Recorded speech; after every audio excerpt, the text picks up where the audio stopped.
Planting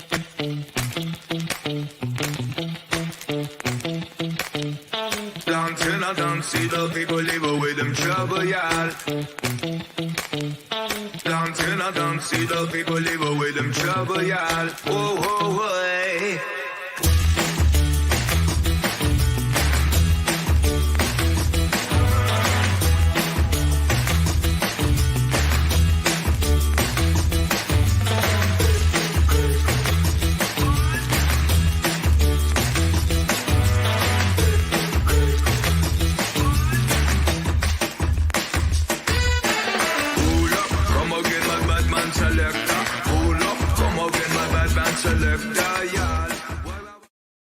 I was raised in the 80s, bricks in the place these days were a madness. Nights were just crazy, looking back grateful for the man that it made me. All about the future, but I reminisce daily. Looking on the wall means something to me.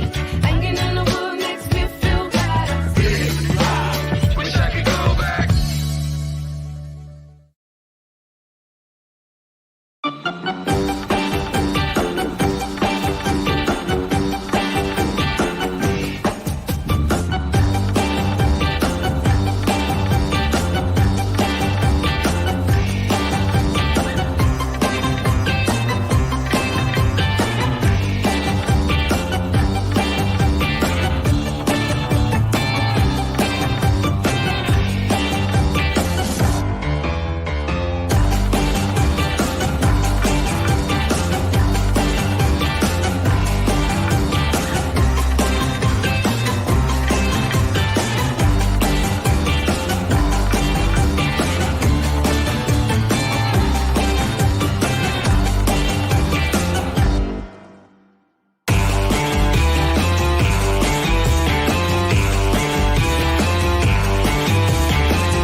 Louis.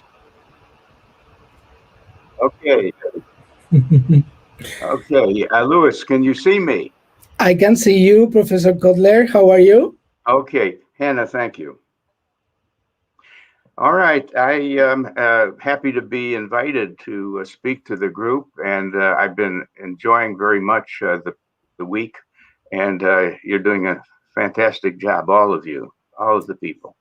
Thank you so much, Professor Kotler. As you know, having you as part of the World Happiness Foundation, and of course this week, it means so much to many, many people. So if there is somebody who knows about consumers, is you. And actually this morning, one of the recommendations from many of the economists is that how do we market the whole movement in a way that is as successful as marketing for consumers? Well, we'll do our best. It calls for a set of new ideas, and it is something that many wonderful movements want to know, like the labor movement, the women's movement, your movement too. So we will talk about that. But here I will talk about the common good. Yes. Yeah. So let's So- please go ahead. Good. So I assume that I will start. And to the people listening to this program, welcome. I'm Philip Kotler. I am a professor at Northwestern University, and I am a trained economist interested in how to make capitalism work better, democracy work better, all for the common good. So I'm going to cover three things with you. First, I'd like to take a look at the countries of the world which are the happiest countries, and make a report on that and why they're such happy countries. And then I want to get into the question of how we make decisions as consumers and producers and so on. What is the circle of influences on our decision making? And finally, I want to walk you through the common good as a set of ideas. Now, you may have seen the news. It just came out, and it's done each year, on which countries are the happiest countries. And it turns out from year to year, it's pretty much the same crowd. In 2021, the winner was Finland, which was the winner last time too, followed by Iceland, followed by Denmark, Switzerland, and the Netherlands. I don't have all the rankings in front of me, but often you also see Germany coming in, Canada coming in, and so on. The US actually improved its standing from being number 18 in the last year's study to 14 now.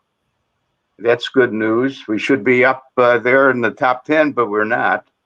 And the UK fell down from 13 to 18, and so on and so forth. So we have to learn from those countries that seem to have people who are happy, content, ambitious, active, and so on. And the question is, what is it about their economies and their politics and their culture that leads them to want to maximize what I call the common good?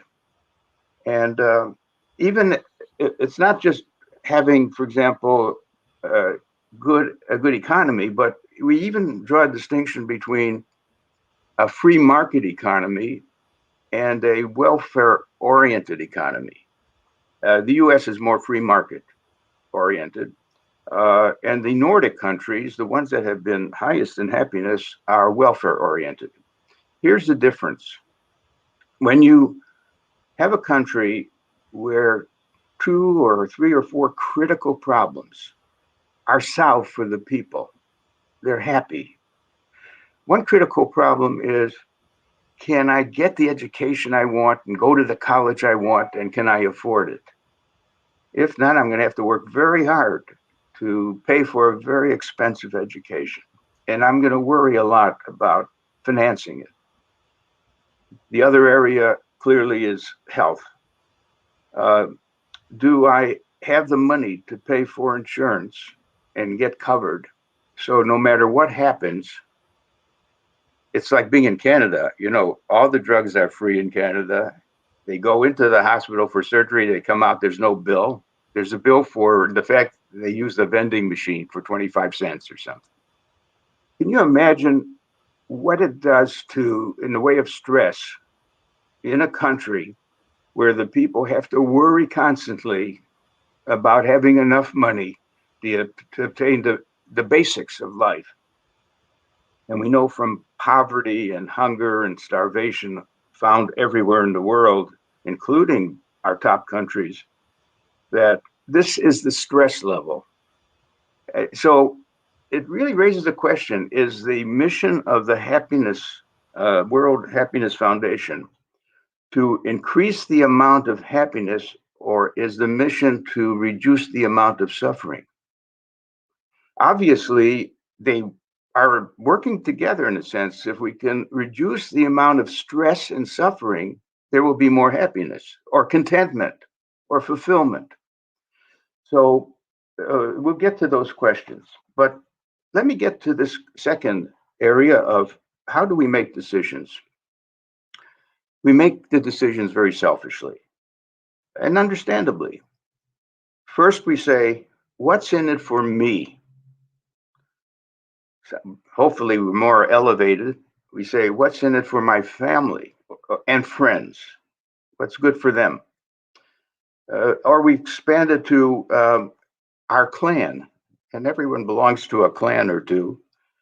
Some group, it could be one's religious group or whatever. Now, it also could be your city or your village.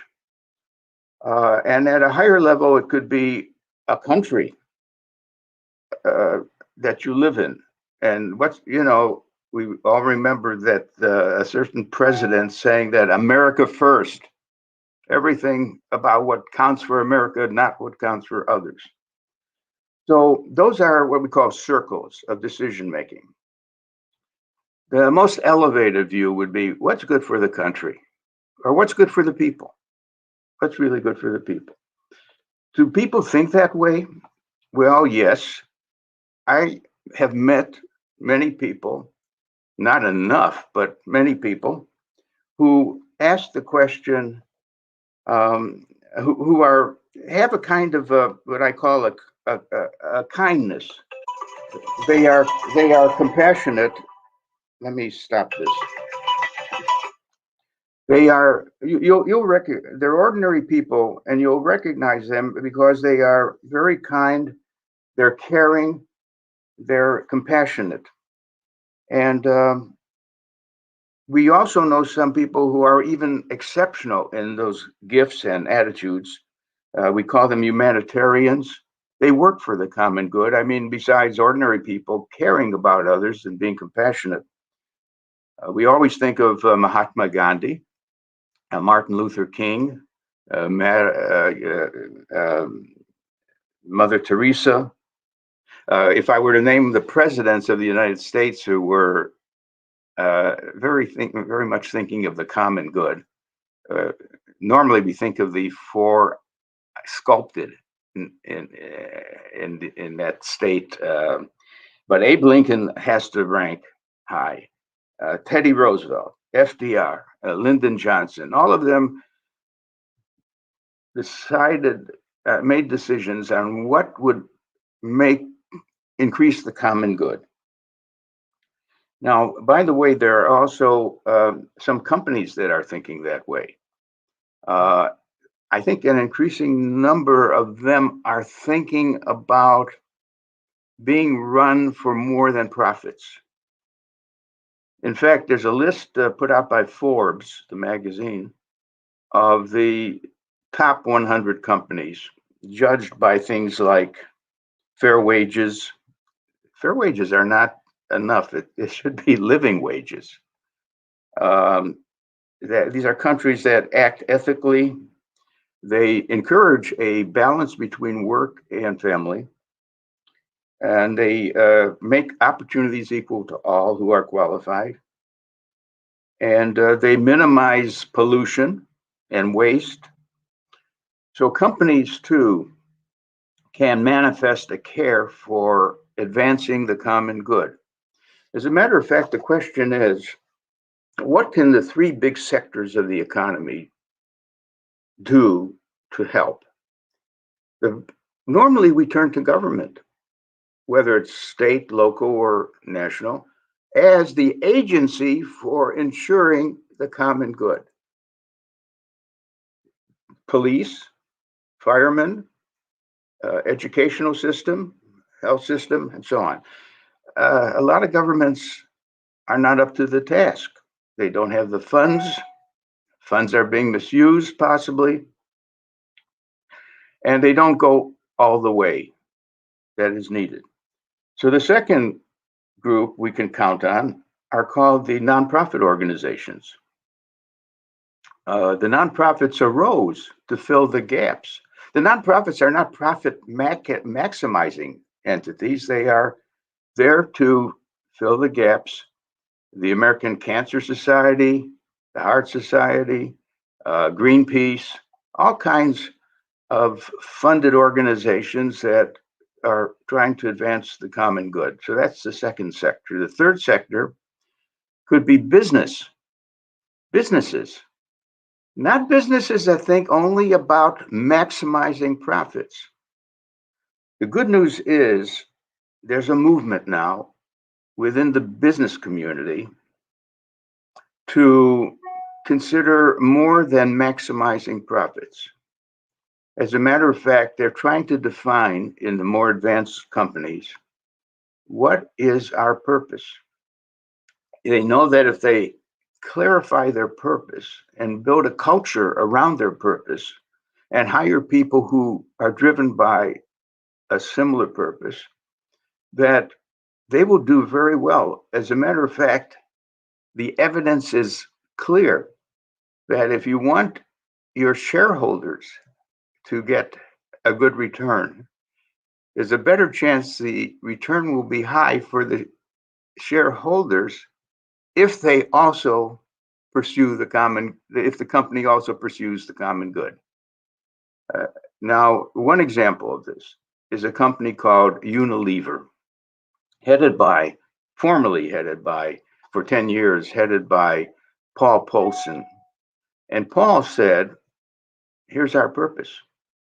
Our purpose is to increase our company's profits by 20% this year, and to achieve and to cut in half our carbon emissions, because we believe in sustainability, and also help alleviate some social problems that hurt not only Unilever, but the society. So notice that the purpose is triple. It has something to do with making profits, sustainability, and social issues that are haunting and hurting the society. And when he said this is his purpose, he got some backlash from some of his board members, but he told them to leave if they're not interested. And it turns out that if we look at the numbers of his performance, all three things were accomplished. So many companies heeded that example, the Unilever example. And more of them are now saying that they're interested primarily, they're hoping to do the best they can for their stakeholders, not just their shareholders. And by doing the best for the stakeholders, the shareholders will benefit greatly. And the interesting thing is, most times a company thinks of stakeholders as your employees and your customers and some suppliers. At Unilever, they have 7 stakeholders. 7. One of them is the planet. Another is the local communities. Of course, the suppliers and the employees. The employees are called business associates, I believe. And the last one, and this is in order of importance, the last one to be factored in and served is the shareholders. So we're seeing business as probably improving its contributions to the common good. Now, besides those three, that is government and nonprofits and business, I've been working on the possibility that a fourth group could do a lot of public good, and that is the billionaires of the world, the billionaires. And thanks to Bill Gates and Warren Buffett creating the promised gift of billionaires, getting 214, it changes often, at least 214 billionaires promising to commit half their wealth to the public, to doing public good in the next 10 years. Offhand, that was the original idea. And this includes, by the way, a remarkable woman who was the wife of Jeff Bezos, and they got divorced. And she's been so intelligent about how to give away her money to good causes. Now, the billionaires, we want to thank those 214. But do you know what percent that is of the people who have lots of money? Of course, so many of them have hidden money, the mafia, royalty, and so on and so forth. But the case I would make is you go after the large majority with higher taxes. You not only raise the income tax, but now this leads to the common good in its technical meaning, and I'll illustrate it with billionaires. Here's the example. Here's the theory. The theory is that you're advancing the common good if your policy that you're advocating makes more people happy than unhappy. Now, some people will not be affected by any policy, and so let's leave them out. They're not happy or unhappy. But let's say you're considering passing a wealth tax. It's very clear that the wealth tax will be voted in almost overwhelmingly because more people will be made happy if the wealth tax is passed and the money put into education and health than the number of billionaires made unhappy by paying more money. So we would say a wealth tax, a good, fair, sensible wealth tax, would increase total happiness in the society. We could say that, for example, on another issue. Should we encourage labor to have a voice in the management of companies? Namely, if the workers want to unionize, is that good or bad? Well, from a common good point of view, it's good, because if they organize, they will assert, as they have historically, they will get better benefits, they will get higher wages, they can report on bad conditions vocally, and they can even help the company negotiate better with its own people and with the outside partners. So I would say that labor organizing, which has its downside too, if corruption takes place, but on the whole, more people benefit from the existence of unions than are hurt by that. Now, where did this theory come about? Well, Jeremy Bentham, an Englishman and legislator in the 1780s, at the same time that Adam Smith was writing The Wealth of Nations, it was a wonderful period of time thinking about what the Enlightenment would be about in a growing industrial society. And Jeremy Bentham said, what counts is the greatest happiness principle. He says, do that which makes more people happy than unhappy. Now, he doesn't want you to count, was an important people made happier, a person made happier, or an unimportant person made it. He doesn't say that. Once you get into that, you get into a thicket. So he called it utilitarianism. Let's be utilitarian. He was using something called utils as measures of happiness. So utilitarianism. And we're still thinking that way today, and so on and so forth. So that is what I said is the common good. Let me just summarize what I was really trying to assert. By the way, a lot of my thinking is in the book called The Common Good, Advancing the Common Good, in case you want to see more examples and stories and so on. So let me summarize, and this is why I was so happy to be invited to be a member of the World Happiness Foundation, because they are completely devoted to a world where more people can end up being happy, fulfilled, content with life, and so on. I've been reading recently some philosophy. It's very interesting. Schopenhauer, everyone knows that was an important philosopher, but he was a philosopher who said that life is not good for people. It hasn't proven good, that people are greedy, people are inhumane to each other, they're brutal. Animals, and all animals are eating at other animals just to exist. Existence is about hurting others.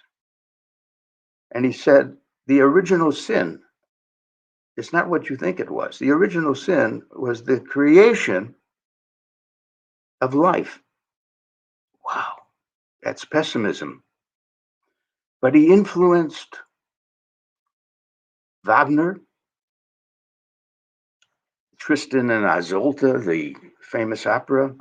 He influenced Leo Tolstoy, and said, and he ended up with his pessimism saying the only things that can count is to maybe show compassion and listen to music. That music good music transpires you into a space where you don't have to be conscious of all the bad things in the world. Along comes Nietzsche. Nietzsche has a different idea. Nietzsche says mankind can be creative. We can create what he called overman or supermen. That is, we should encourage life to be a challenge for people to self-actuate, to release their capabilities, their capacities, to make the world better in the way they think it would be better. Well, I don't want to get deep into the philosophies that were operating at that time, but certainly I think it is a remarkable thing for Lewis and others to organize a social movement in the World Happiness Foundation, because it's clear to me that the major social movements all shared the same purpose. The women's movement, is that for good or not for good? That's for good. 50% of the world people are women, and they were so mistreated. The labor movement, the environmental movement, the civil rights movement, social movements that succeed are definitely efforts of groups of people to make the world better for more people. So I hope that those who in the audience can continue to make decisions in their own lives about what's good for themselves, what's good for their families, their clans, their countries, But, you know, we have times when we are voting on big issues that can have a big effect. What do we want to do with the nuclear weapons? What would be defined as the common good? Common good would probably be to all agree to destroy them. So can we get more people to think of the big issues and debate what is for the common good? And I think once we can, in the United States, we have two political parties, and unfortunately, they have a different sense of the common good. Actually, one has a better sense of the common good. I believe the Democratic Party. The other has a sense of its own very personal good rather than the common good. So I want to thank Luis very much for this opportunity to share some ideas on where the world is going and what we might be able to do. And as all of us in the movement itself will work toward a world that stops seeing so many people suffering needlessly. And we're not calling for everyone having an equal income. It's not possible and not desirable. But because people have different aptitudes, opportunities, and so on. But we should never tolerate a society where people are starving and can't get enough food. We have to, and that's why there are 214 billionaires that also have been persuaded that they're just sitting on money they don't need. My own concern recently is a very private one, but maybe publicly held. Why don't people like Jeff Bezos and Elon Musk, with all their money, think that the answer is Mars or flying spaceships rather than using the wealth that came from the people buying their products to improving the lives of the people in this country? We may have to move into space at some point, but right now, these two people could have found a better answer, as billionaires could find better answers of how to make their money do work for the common good. Luis, thank you for the invitation. Thank you so much. Thank you so much, Professor Kotler. You are the father of modern marketing, but you are becoming the father of the common good in many ways, at least how we push it and how we frame it. I love when you ask the question, are we trying to mitigate and reduce suffering or increase happiness? Because I feel, but I would love to hear from you that we have to do both. Both. But I don't know what you think. Would you go first for suffering and then for happiness, or would you go and work for both at the same time? That is a very interesting question, because which will get us quicker to more people being happy? Every time you take a person who is suffering and help him or her get on their feet, doesn't make them a happy person necessarily, because they're already scarred by the suffering. But it doesn't create happy people, but people who have a better life. If you work hard, on the other hand, on getting people to feel better about their life and they have enough to live on and so on, that doesn't help the large number, the greater number who are suffering. What an interesting debate and discussion this would be about. And we have the same purpose. More people should feel good about their lives. But should we go about it by reducing suffering? Could we get more impact one way or another? I would say both have to be done, of course. There's no question, Luis. But let people talk more about how to achieve more happy people. Love it. And I think this is exactly the space that we want to have as the World Happiness Foundation and the World Happiness Effect. Instead of bringing all the answers, let's get together and work on answers together, because it's not easy. Something that we learned, for example, yesterday with technology, is that right now suffering is optional for many people, because the moment you know how to handle suffering, you don't attach to it, and then you can be free from suffering. So it's a question of learning and education. Oh, yes. So this is interesting, because now there are even new technologies where you are going to be able to choose the state, how you want to feel.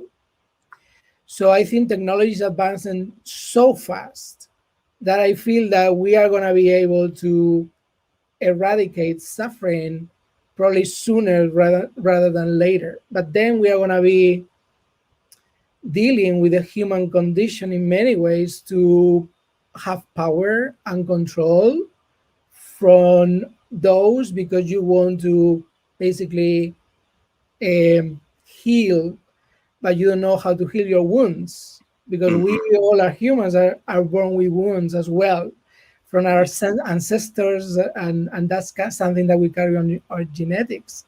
So this is a very interesting debate, and this is the space that we want to open instead of bringing all the answers. But I feel that the perspective that you're bringing here is more than needed. So I really want to thank you for that. Thank you very much for the whole organization you helped create. And we'll every year we should be making and bringing the latest statement about how we can all be the better human beings. Thank you. Thank you so much, Professor Kotler. It's a pleasure having you. See you soon. Yeah. Good luck. I'm going to look forward to the rest of your program. Thank you. Fantastic. Actually, after this, we have Jeffrey Sachs from the United Nations. He's a wonderful man. And John Halliwell. He will be giving us the latest update on the World Happiness Report 2021. So this is coming next. Okay. Thank you. Thank you so much. Sure. Bye. Bye.